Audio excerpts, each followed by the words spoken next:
Mom smiled at the Thanksgiving table.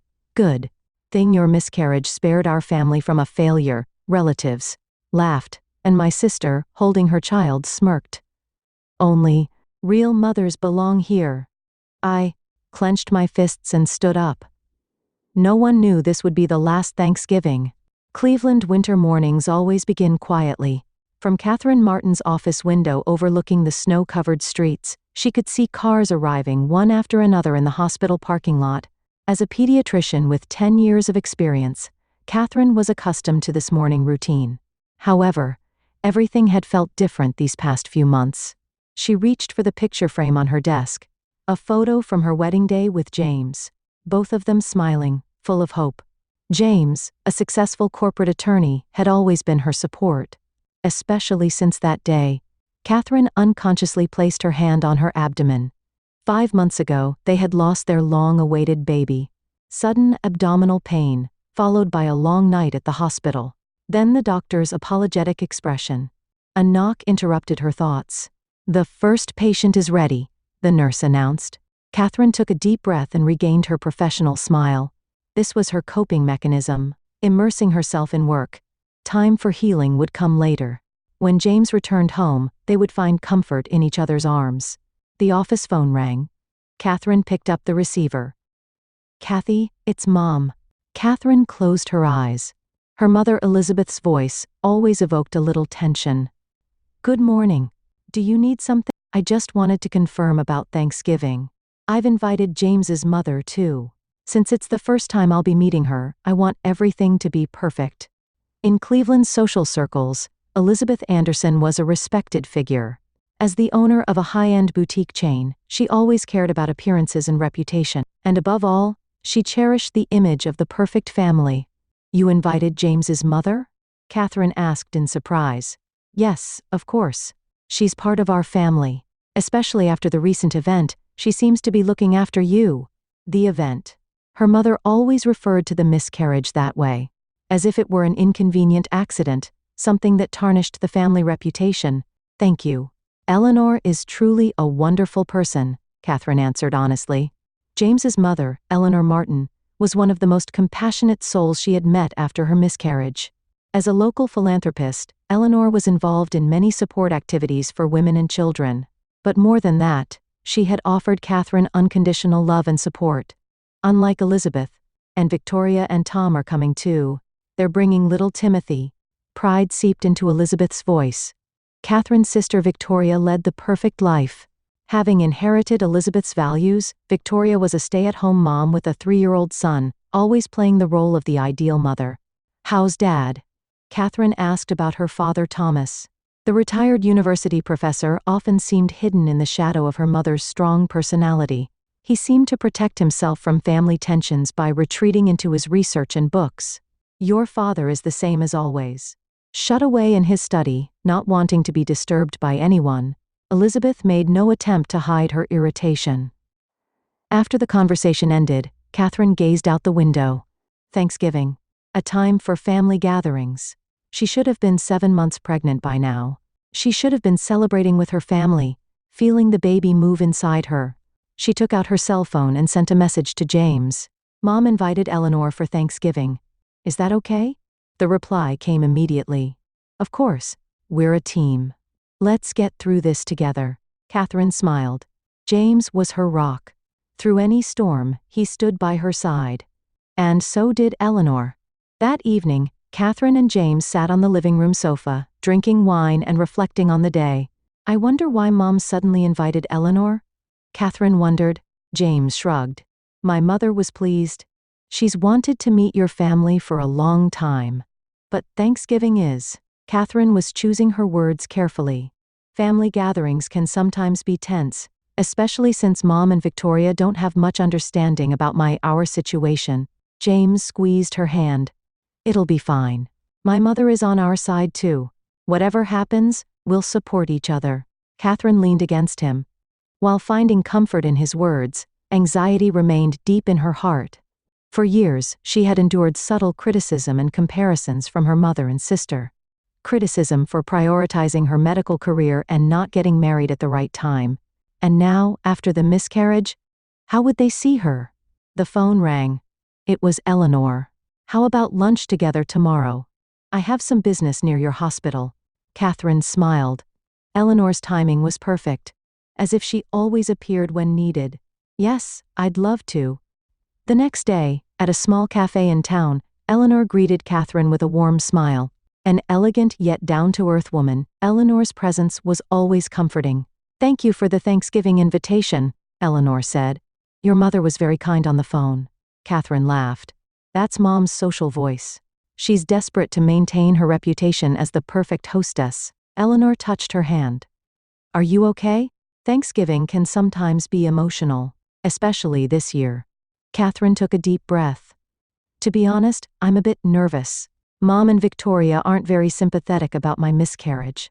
For them, it seems like the result of my attachment to my career. Nonsense, Eleanor said firmly. You're a wonderful doctor, and someday you'll be a wonderful mother. Timing and method don't matter. What matters is love. At those words, tears welled in Catherine's eyes. These were the words she needed. Unconditional support. Deep understanding. On Thanksgiving Day, Catherine and James arrived at the Andersons' luxurious home. Opening the door, Elizabeth greeted them with perfect makeup and hair. Kathy, James, you're late, she said. Victoria was already playing with Timothy in the living room. She wore perfectly styled hair and an expensive cashmere sweater. Is Eleanor here yet? Catherine asked. Yes, she arrived on time, Elizabeth said with subtle sarcasm. As Catherine and James entered the living room, Eleanor stood up to warmly welcome them. She had apparently been playing on the floor with Timothy. Eleanor hugged them. You finally made it. Victoria picked up her son and smiled. It's been a while. You look good. Have you gained weight? The first subtle blow. Catherine maintained her smile and replied, Work has been busy. I haven't had time to exercise. Thomas emerged from his study and gently embraced his daughter. I'm glad you came. There was genuine warmth in his eyes. Beneath the surface of calm conversation and smiles, Catherine sensed cold glances from her mother and sister. These manifested as small sarcastic remarks, meaningful exchanges of glances, and subtle criticism of her profession. Everyone, dinner is ready, Elizabeth announced with a perfect hostess smile. As the family moved to the dining room, Catherine took a deep breath. It was going to be a long night. James squeezed her hand and whispered, We're in this together. Eleanor also sent her a reassuring smile. In the Anderson family dining room, a lavish Thanksgiving dinner was spread out. A crystal chandelier illuminated the table, and delicious aromas filled the room. Elizabeth began carving the turkey, and everyone offered words of praise. This year's turkey looks especially delicious, Eleanor said. She elegantly raised her wine glass. Thank you for the wonderful hospitality. Elizabeth smiled with satisfaction. Thank you. Our Thanksgiving traditions are most important to our family. Let's make a toast. Thomas raised his glass. To family and health, and to gathering together again next year. The sound of glasses clinking rang out, and a moment of harmonious atmosphere flowed. Catherine squeezed her husband's hand under the table.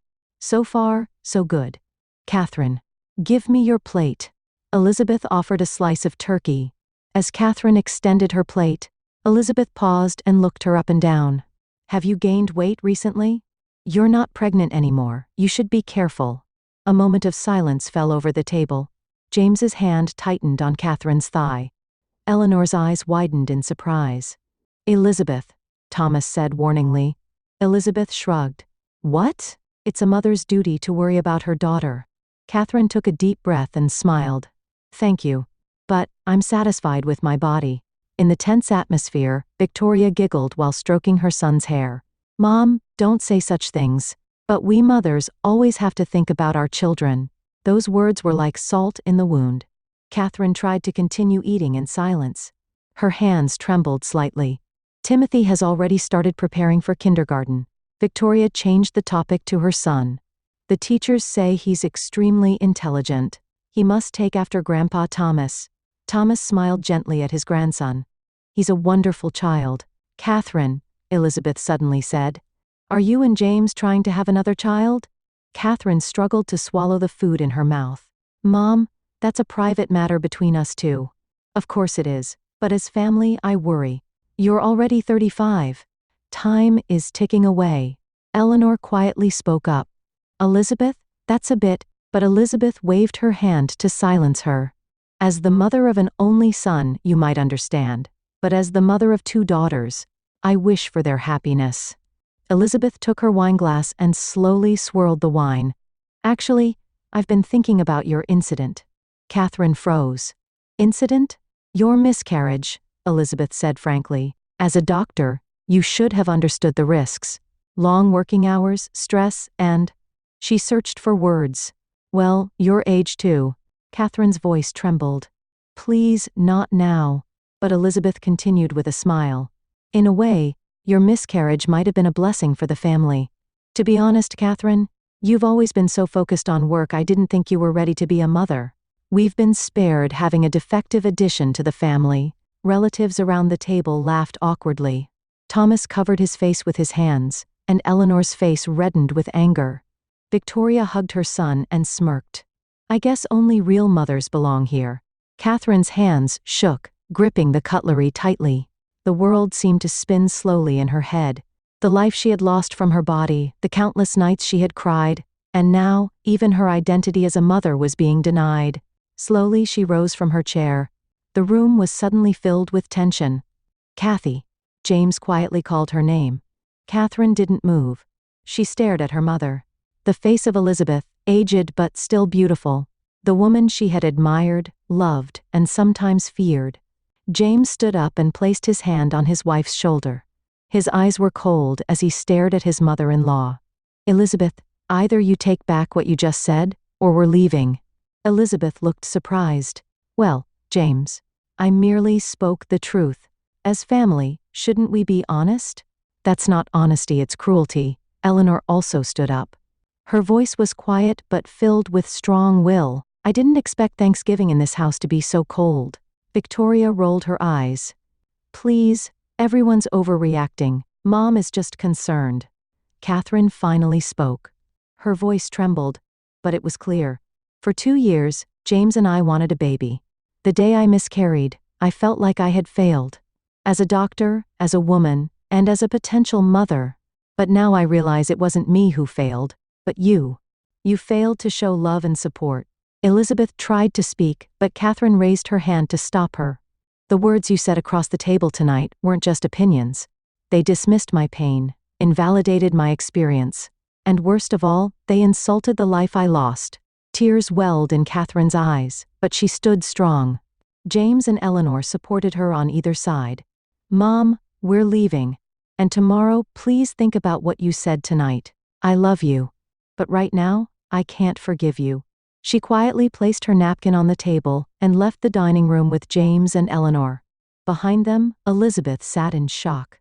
The morning after Thanksgiving, James's figure entering the Cleveland high-rise was clearly different from usual.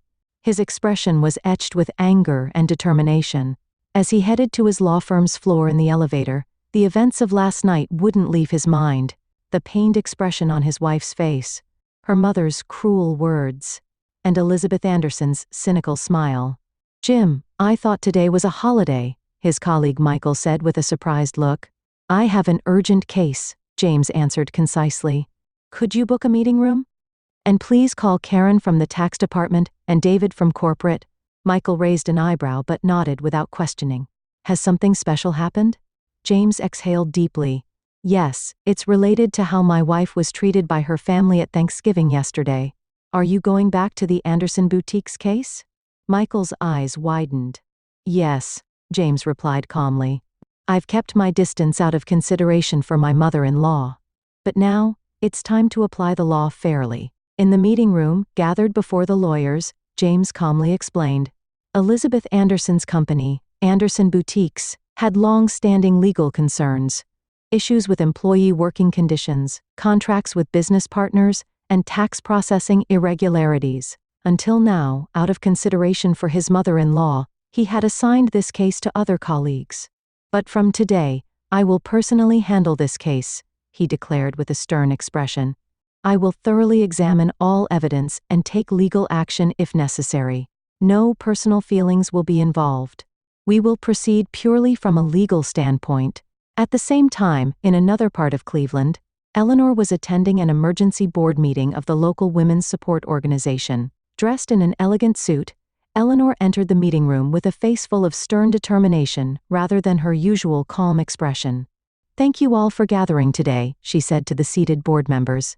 "I feel I must raise an important issue before our organization selects its next chairperson." The board members looked at Eleanor with curious eyes. She was one of the most respected figures in Cleveland's charity circles. Her words carried weight. "I am aware that Elizabeth is a candidate for the next chairperson," she continued matter-of-factly.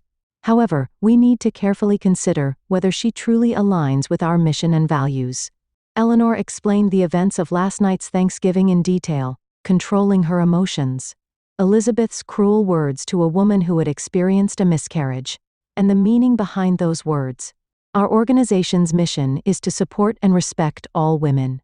Eleanor's voice was quiet but powerful. "I don't think it's appropriate for someone who insults women who have experienced miscarriage to be the representative of an organization that advocates for women's support." Meanwhile, Catherine was examining patients at the hospital as usual.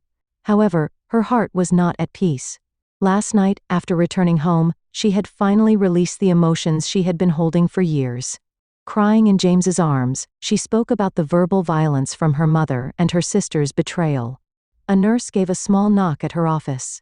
"Doctor, Catherine, your mother is on the phone."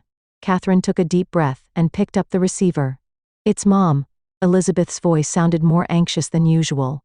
"I want to talk about last night." "I'm at work now," Catherine replied calmly.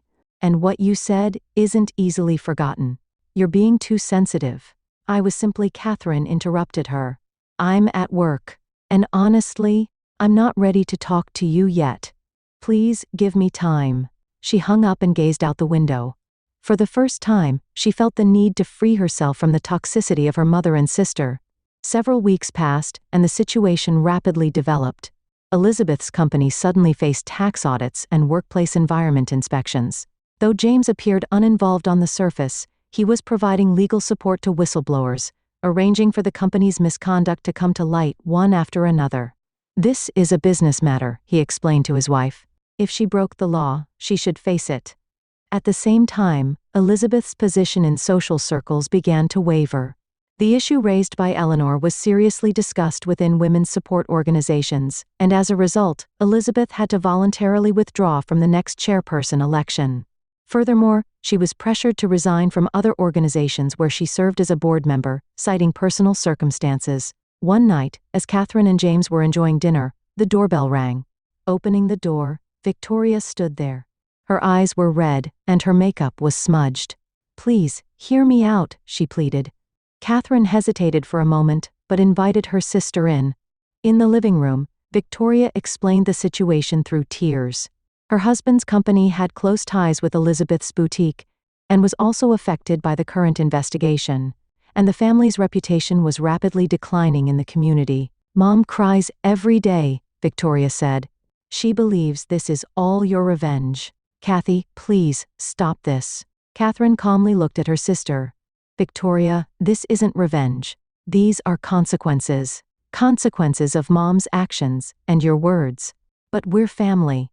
Victoria cried out. "Yes, family," Catherine said quietly. "On Thanksgiving night, you and Mom insulted the child I lost. And now, you're asking for help. Is that what family means?" Victoria fell silent. For the first time, an expression of understanding appeared on her face. Before Christmas, Elizabeth finally called Catherine directly. Her voice had lost its former strength and confidence. "Please, let's discuss how to resolve this situation," she begged. "I want the whole family to gather for Christmas. I'm sorry, but I'll be spending this Christmas with my new family," Catherine replied calmly. "New family?" Elizabeth's voice trembled. "James and Eleanor, and the children from the orphanage Eleanor supports," Catherine explained. "We plan to distribute presents and have dinner together. This is the form of family I've been seeking. A place where people support and love each other." After hanging up, Catherine gazed at the snowy landscape outside the window. Her heart held both pain and a sense of liberation, and expectation for new possibilities. She and James had begun discussing the possibility of adoption. Eleanor had taught them about children who needed loving homes. Our family is determined by love, not blood ties, Catherine whispered quietly. In the season of melting snow, Ohio's spring arrived late. In the garden of Catherine's home, small buds began to emerge from the soil, announcing the beginning of new life. She stood by the living room window, holding a document in her hand. The review has been approved. She turned back and smiled at James. We're officially candidates for adoption. James embraced his wife. Wonderful. Let's open champagne.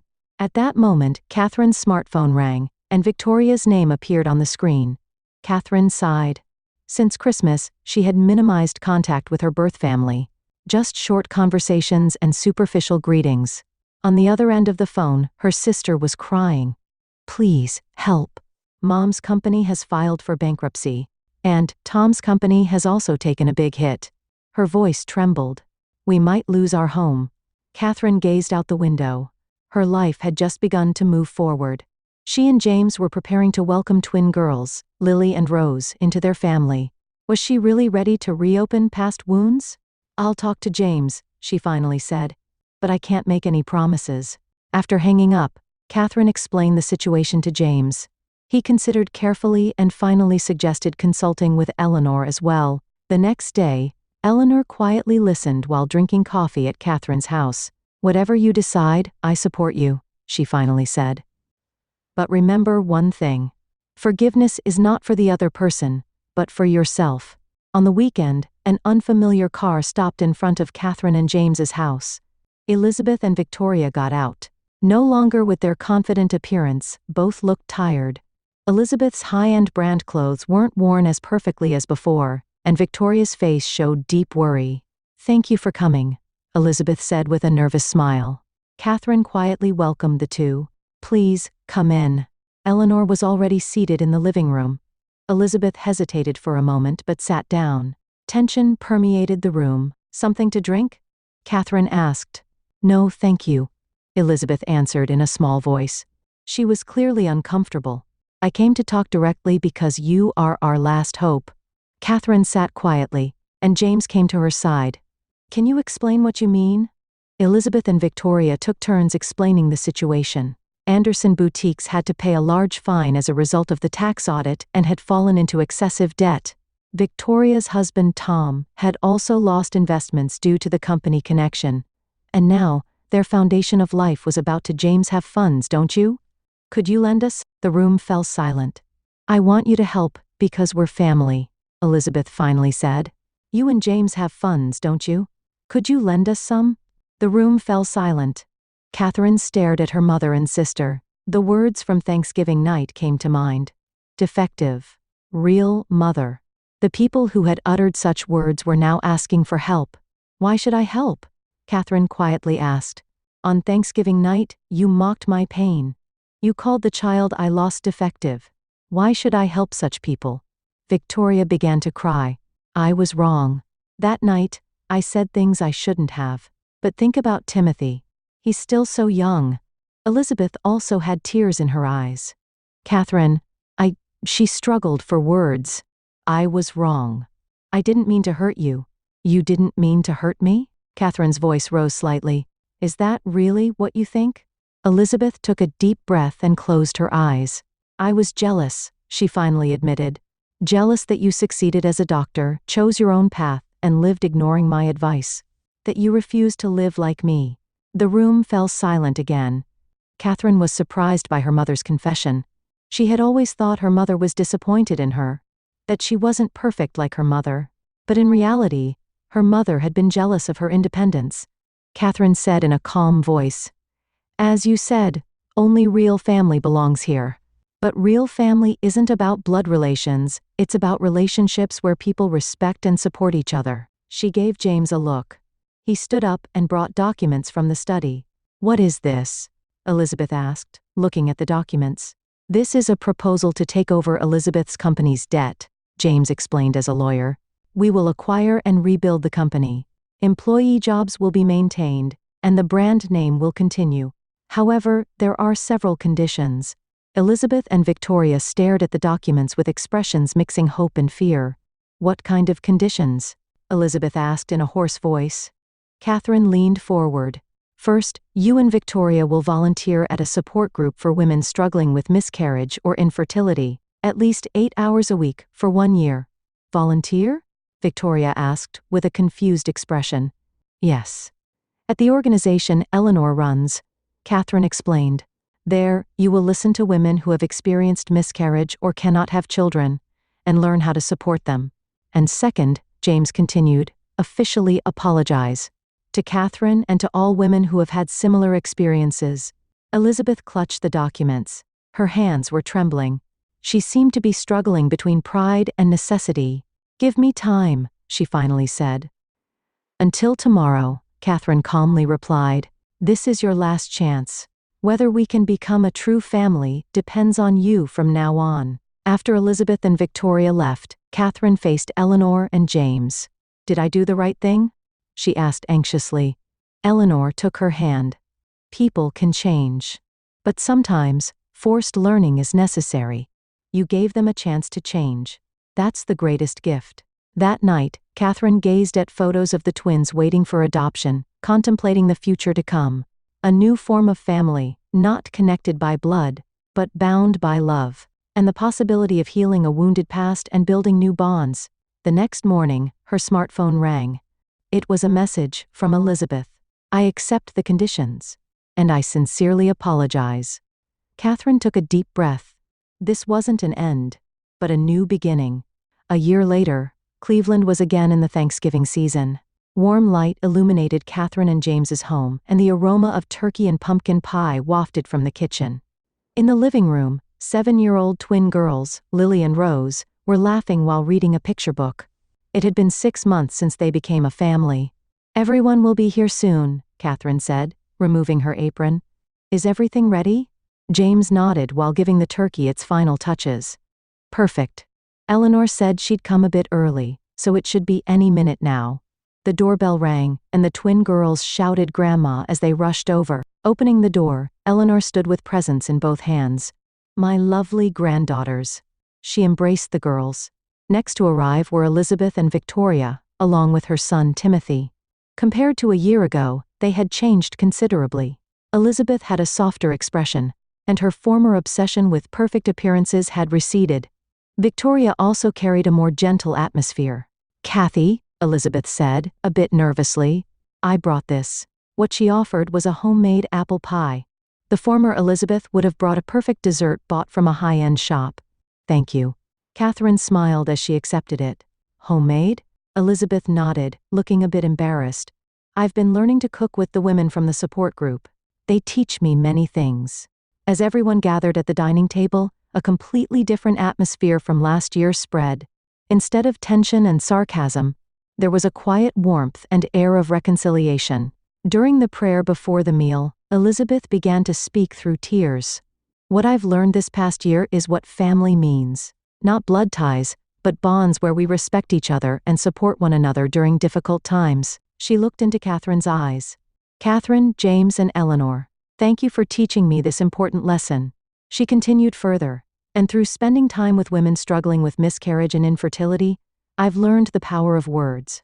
Words can heal, but they can also deeply hurt. My words last year were unforgivable. Hugging her twin daughters, Catherine smiled and said, This is the true meaning of our last Thanksgiving, the end of hatred and prejudice, and the beginning of new understanding and love. After dinner, Catherine went into the garden with her mother. In the autumn twilight, the fall foliage glowed beautifully. How is Anderson Boutiques? Catherine asked. Elizabeth smiled. It's moving in a new direction. Now we have a concept of clothes for all women, creating clothes for diverse body types and needs. It's a small change, but a big step. And your activities at the Community Support Center? That became my salvation, Elizabeth answered honestly. By talking with women struggling with miscarriage and infertility, I confronted my own prejudices and learned true empathy. Now I'm also training in counseling 2 days a week. As the sun set, Catherine looked over her family. Eleanor was reading a book with the twin girls, and James and Victoria were discussing plans for the next holiday for the children. Father Thomas, with his peaceful retired expression, also joined the conversation. Her heart was fulfilled. This was the true image of family.